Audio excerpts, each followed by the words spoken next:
December 6, 1917, 8:45 in the morning, Halifax, Nova Scotia. Captain Aimé Le Médec stands on the bridge of the SS Mont-Blanc, watching his ship drift through the narrows of Halifax harbor. His cargo hold is packed with 2,925 tons of explosives, the most dangerous load he's ever carried. Benzol fuel on deck, TNT and picric acid below. Gun cotton stacked in the holds. The ship is a floating bomb that could vaporize half the harbor if something goes wrong. And something is about to go wrong, because another ship is approaching on collision course, and neither captain is turning away. The other ship is SS Mont-Blanc, a Norwegian vessel in ballast, empty and riding high in the water, heading out of the harbor toward New York. Her captain is in a hurry, frustrated by delays. He's not slowing down even though the narrows are narrow, and two ships shouldn't pass at speed. The rules of navigation say vessels should pass port to port, left side to left side. But Aimé is drifting to starboard, to the right. Heading directly toward Mont-Blanc, which is also drifting right, the two ships are converging. Whistles blow warnings. Captains shout orders. Crew scrambles to reverse engines. Nothing happens fast enough. At 8:45 a.m., the ships collide. Aimé's bow tears into Mont-Blanc's starboard side. Rips through the hull plating. Sparks shower from the grinding metal. The sparks land on Benzol barrels lashed to Mont-Blanc's deck. The Benzol ignites instantly. Flames race across the deck. Le Médec knows what's in his hold, knows the fire will reach the explosives in minutes. He orders abandon ship immediately. His crew doesn't need to be told twice. They're already running for the lifeboats, rowing desperately toward the Dartmouth shore. Leaving their burning ship to drift, Mont-Blanc is ablaze from bow to stern. Burning Benzol creates clouds of black smoke visible across the city. Thousands of Halifax residents see the fire. They crowd windows and doorways to watch. It's spectacular. Flames reaching hundreds of feet into the winter sky. Nobody realizes what's about to happen. They think it's just a ship fire, dramatic but not dangerous. Children press their faces against windows for a better view. Mothers call neighbors to come see. Men walk toward the waterfront for closer look. 9,000 people are watching when Mont-Blanc explodes. 9:04 a.m. 18 minutes after the collision, the fire reaches Mont-Blanc's cargo holds. 2,925 tons of high explosives detonate simultaneously, the largest man-made explosion in history before nuclear weapons. The blast is equivalent to 2.9 kilotons of TNT. The ship literally vaporizes. Every molecule of the vessel converts to superheated gas, expanding at supersonic speed. The explosion creates a fireball a mile wide. The temperature at the center reaches 5,000 degrees Celsius, vaporizing everything within 800 meters. The shock wave travels outward at more than 1,000 meters per second, faster than sound, moving like a solid wall of compressed air. The blast wave hits the Richmond neighborhood on Halifax's north end first, the closest residential area to the explosion. Wooden houses disintegrate, brick buildings collapse. The Acadian sugar refinery near the waterfront simply ceases to exist. 200 workers inside are killed instantly. The Richmond railway yards are obliterated. Locomotives are thrown off their tracks. Freight cars are tossed like toys. The Halifax graving dock, where ships are being repaired, is destroyed. The dry dock fills instantly with debris and bodies and the wreckage of vessels that were under repair. The shock wave continues spreading. Buildings collapse in concentric circles radiating from the explosion site. The blast is so powerful that it levels everything within a kilometer, damages structures 3 kilometers away, rattles windows in Truro, 60 kilometers distant. The sound is heard 360 kilometers away in Prince Edward Island. People in Cape Breton report hearing a distant boom like thunder, though the sky is clear. The explosion is the loudest sound most people in Atlantic Canada will hear in their lifetimes. The heat from the fireball ignites fires across the north end of Halifax. Wooden structures that survived the blast are burning. Broken gas lines feed the flames. Water mains are shattered, so there's no water pressure for firefighting. The fires spread rapidly through the devastated neighborhoods. Survivors who escaped the initial blast are now fleeing the fires, trying to reach safety while injured and disoriented. The streets are chaos of burning debris and collapsed buildings and bodies and people screaming for help. The explosion creates a tsunami in Halifax Harbor. The displacement of water from the blast sends waves 20 meters high, racing toward both shores. The wave hits the Halifax waterfront and sweeps inland, carrying wreckage and bodies, flooding the lower streets, destroying buildings that survived the blast. The water reaches several blocks inland before receding, leaving behind scenes of incredible destruction. On the Dartmouth side, the wave is equally destructive, washing away houses and wharves, drowning people who survived the explosion but were caught by the water. The Richmond neighborhood is gone, completely erased. Of the 6,000 people living there, that morning most are dead or injured. Entire families wiped out, whole streets where every house is destroyed, and everyone who lived there is killed or dying. Survivors wander through smoking ruins looking for family members they'll never find. Children crying for parents who are dead, mothers searching for children who were vaporized. The scope of the disaster is beyond comprehension for people experiencing it. Vincent Coleman is a train dispatcher working in the Richmond rail yards. He's at his desk when the Mont-Blanc collides with the IMO. He sees the burning ship drifting toward the docks, realizes what it's carrying, knows an explosion is coming. He has time to run. Could escape before the blast. Instead, he stays at his telegraph key and sends a message. Halt train, munitions ship on fire, making for Pier 6. Goodbye. The message reaches the incoming passenger train from St. John. The engineer stops the train several miles from the city, saving 700 passengers from the explosion. Coleman's last message sent, he tries to run but doesn't make it. The explosion kills him instantly. His body is found days later. He died saving hundreds of strangers. The explosion happens during a workday and school day. The Richmond school is full of children when the blast hits. The brick building collapses, burying students and teachers in the rubble. Rescuers will dig for days, pulling bodies from the wreckage. Of the 500 students and staff in the building that morning, only a handful survive. Parents converge on the ruins, desperately searching for their children, finding mostly bodies. The school's destruction becomes one of the explosion's most heartbreaking symbols. An entire generation of Richmond children killed in seconds. The blast wave shatters windows across Halifax and Dartmouth. Broken glass becomes deadly projectiles. Thousands of people who are watching the fire from their windows are hit by flying glass. Injuries to eyes and faces are widespread. Many people are blinded. The hospitals are overwhelmed with victims suffering glass wounds. Eye injuries will be one of the explosion's most common permanent disabilities. Hundreds of survivors spend the rest of their lives blind because they watched a burning ship from their windows. The immediate death toll is impossible to determine. Bodies are scattered across the devastated area. Some are vaporized by the fireball, leaving no remains. Others are buried under collapsed buildings. Still others are blown into the harbor or burned in the fires. Rescue workers find bodies everywhere they look, but they're also finding survivors trapped in rubble. The first hours after the explosion are frantic search and rescue, pulling people from collapsed buildings, treating injuries, trying to establish order in the chaos.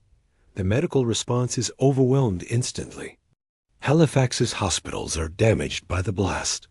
Their windows are shattered. Equipment is destroyed. Staff are injured. Hundreds of wounded arrive seeking treatment, but there aren't enough doctors or nurses or supplies. Hallways fill with injured people waiting for help. The most seriously wounded are treated first, but many die waiting. Doctors perform amputations and emergency surgeries under impossible conditions. The hospitals become scenes of organized desperation. The explosion happens in December, winter in Nova Scotia. That night after the blast, the temperature drops and snow begins falling, a blizzard that will last 2 days. Survivors who lost their homes are exposed to winter weather. Thousands of people are homeless, sheltering in damaged buildings or churches, or any structure still standing.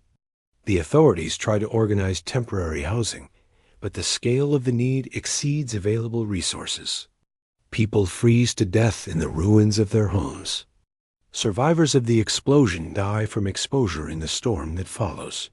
The relief efforts organize quickly despite the chaos. The military garrison in Halifax mobilizes immediately. Soldiers begin rescue operations, clearing rubble, searching for survivors, establishing order, setting up emergency shelters. The Navy provides medical personnel and supplies. Ships in the harbor send medical teams and equipment ashore. The response is hampered by the storm and by the extent of the destruction, but rescuers work through the night, pulling people from collapsed buildings. News of the explosion spreads slowly at first. Telegraph lines are down. Telephone service is disrupted. The outside world doesn't learn about the disaster for hours. But when the news reaches other cities, the response is immediate. Boston sends a relief train loaded with medical supplies and personnel. The train arrives the next day despite the blizzard. Doctors and nurses from Boston work alongside Halifax medical staff treating the wounded. The Boston response begins a tradition of Halifax sending a Christmas tree to Boston every year as thanks. A tradition that continues over a century later. The rescue efforts continue for days. Workers dig through rubble, searching for survivors. The chances of finding people alive decrease with each passing hour, but rescues do happen. People are pulled from collapsed buildings days after the explosion, trapped in voids created by the rubble, surviving on luck and determination. Each rescue is celebrated, but the bodies found vastly outnumber the survivors. The morgues fill with victims, many too damaged to identify. Families search for loved ones among rows of bodies. The identification process is agonizing and incomplete. The final death toll is estimated at 2,000 killed immediately or dying from injuries in the following weeks. 9,000 injured, including 1,000 who lost their sight. 25,000 people left homeless. 1,600 buildings destroyed. 12,000 damaged, an entire neighborhood erased. The north end of Halifax transformed into smoking ruins. The explosion is the deadliest disaster in Canadian history, more destructive than any battle Canadian forces fight in World War I. All caused by an accidental collision between two ships in a harbor, the investigation into who's responsible begins while rescue efforts continue. The collision was preventable. Both ships violated navigation rules. The harbor pilot on Mont-Blanc made errors. The captain of IMO was in too much hurry. The harbor authorities failed to properly regulate traffic. Blame gets distributed across multiple parties, but the public wants specific culprits. The trials and inquiries drag on for years. Ultimately, the Canadian Supreme Court rules that both ships share equal responsibility. Though by then, most people have lost interest in legal technicalities. Captain Le Médec of Mont-Blanc faces the harshest initial judgment. He's arrested and charged with manslaughter. Accused of abandoning his ship while it threatened the city, public opinion is strongly against him. He's a French captain on a French ship carrying explosives for the war effort. Some people blame French incompetence for the disaster. Le Médec's defense is that he ordered his crew to abandon ship to save their lives, because staying aboard would have been suicide. That rowing away from the burning vessel was the only reasonable action. Eventually, the charges are dropped, but his reputation is destroyed. The reconstruction of Halifax takes years. The destroyed North End is rebuilt with wider streets and better planning. The new Richmond neighborhood rises from the ashes, but it's different. Many families who lost everything move away, unable to bear living where they lost loved ones. The community that existed before December 6, 1917, is gone forever, replaced by new residents and new buildings, but haunted by memories of what happened. The explosion's psychological impact on survivors lasts decades. People who lived through it have nightmares for years, jump at loud noises, fear the harbor. The trauma is passed to children who grow up hearing stories of the disaster. Halifax develops collective memory of the explosion that shapes the city's identity. December 6th becomes Day of Remembrance. Services are held at the Memorial Bell Tower, built to honor the victims. Survivors gather to share their stories and remember the dead. The explosion occurs in the middle of World War I. Halifax is a major port for shipping war supplies to Europe. The explosion disrupts this traffic temporarily, but the war effort continues. The munitions that destroyed Mont-Blanc were destined for the Western Front, where they would have killed German soldiers. Instead, they killed Canadian civilians.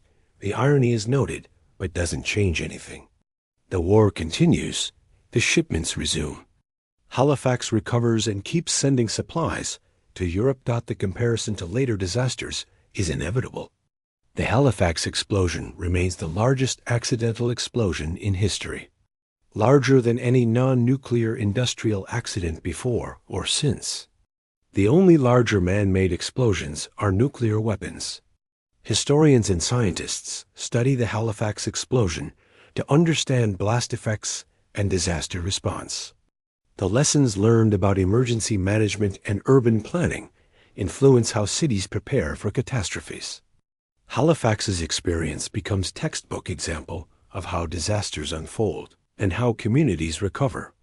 The individual stories of heroism during the disaster are countless.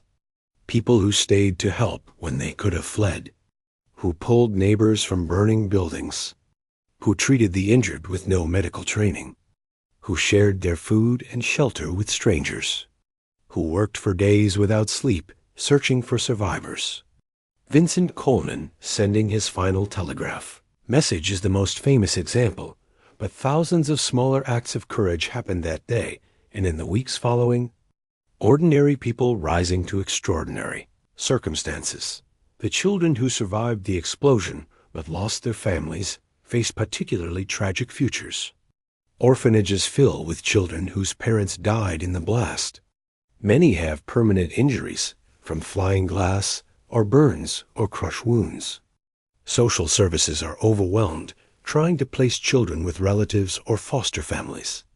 Some children lose entire families and have nobody left. The explosion creates a generation of orphans who carry physical and emotional scars for life. The explosion's impact on World War I's home front is significant, though often overlooked. The disaster kills more Canadians than some of the war's battles, drains resources from the war effort temporarily, demonstrates the vulnerability of civilian populations to industrial accidents involving war materials. Halifax's experience foreshadows the strategic bombing campaigns of World War II, where civilian populations become deliberate targets. Though in Halifax's case the destruction is accidental, the result is similar. A city devastated, thousands dead. Survivors traumatized. The meteorological timing of the explosion with the blizzard that follows turns disaster into catastrophe. If the weather had been mild, the homeless would have suffered less. If the snow had started hours earlier, the ships might not have been moving through the harbor. The convergence of the collision and the storm creates perfect conditions for maximum casualties. Survivors remember the snow falling on the burning ruins as a surreal scene from nightmare. White snow covering black rubble and red blood. The cold preserving bodies that lie in the streets waiting for collection. The recovery of bodies continues for weeks. Some are found quickly in obvious locations. Others are discovered when clearing rubble from collapsed buildings. Still others wash up on shores around the harbor in the following days and weeks. The identification process relies on personal effects and descriptions from family members. Many bodies are too damaged to identify. Mass graves are dug for the unknown dead. Families search desperately for loved ones who might be among the unidentified. The uncertainty is sometimes worse than confirmed death. Half a ton is blown 3 kilometers from the explosion site, lands in an area that's now a residential neighborhood, remains there as memorial to the disaster. The IMO is driven onto the Dartmouth shore by the tsunami, lies there wrecked for years as visible reminder of the collision. Eventually salvaged, but for years its monument to the disaster. Tourists and locals visit the wreck to see where the catastrophe started. The memorial services on the first anniversary draw thousands. The city pauses to remember the victims. Survivors share their stories. Officials promise the dead won't be forgotten. Churches hold special services. The ceremony becomes annual tradition that continues to this day. Each December 6th, Halifax remembers. The names of the dead are read. Bells toll 2,000 times, one for each victim. The city that rebuilt from the disaster refuses to forget those who died in it. The long-term health effects on survivors include chronic respiratory problems from inhaling smoke and debris, hearing loss from the blast, psychological trauma that manifests as anxiety and depression. The medical understanding of PTSD doesn't exist in 1917, but survivors clearly suffer from what we now recognize as post-traumatic stress. Nightmares, flashbacks, emotional difficulties. These effects persist for decades. Some survivors never fully recover. Psychologically, even as their physical wounds heal. The explosion's place in Canadian history is secure as the deadliest disaster and one of the defining moments of the World War I era. It demonstrates the war's impact on the home front, shows how industrial accidents involving military materials can devastate civilian populations, proves that modern war puts everyone at risk, not just soldiers on battlefields. Halifax's experience becomes cautionary tale about the dangers of moving explosive materials through populated areas. Regulations change as a result, though not quickly enough to prevent similar accidents elsewhere. Remember the Halifax explosion, not just as historical curiosity about a big explosion, but as human tragedy where 2,000 people died in an instant, where families were destroyed, where an entire neighborhood disappeared, where survivors spent the rest of their lives dealing with physical and emotional scars, where a city had to rebuild not just its buildings, but its sense of security and normalcy, where recovery took decades and the memories last generations. Remember, Vincent Coleman sending his final telegraph message to save 700 strangers. Remember the rescuers who dug through rubble for days, searching for survivors. Remember the doctors who performed emergency surgeries under impossible conditions. Remember the people who opened their homes to the homeless. Remember the ordinary people who showed extraordinary courage when their city was destroyed. Remember that the explosion was preventable, that the collision resulted from errors by both ships, that better harbor management might have prevented the disaster, that the tragedy demonstrates how small mistakes can cascade into catastrophic consequences when the circumstances are wrong, that the explosion's lessons about disaster preparedness and emergency response came at terrible price paid by Halifax residents who died or suffered. This is the Halifax explosion. December 6, 1917, 9:04 a.m. The moment when 2,925 tons of explosives detonated in Halifax Harbor, when the largest man-made explosion before nuclear weapons destroyed a city neighborhood, killed 2,000 people, injured 9,000, left 25,000 homeless, when Mont-Blanc vaporized and took Richmond with it, when a collision between two ships became a disaster that changed a city forever and left scars that remain visible over a century later.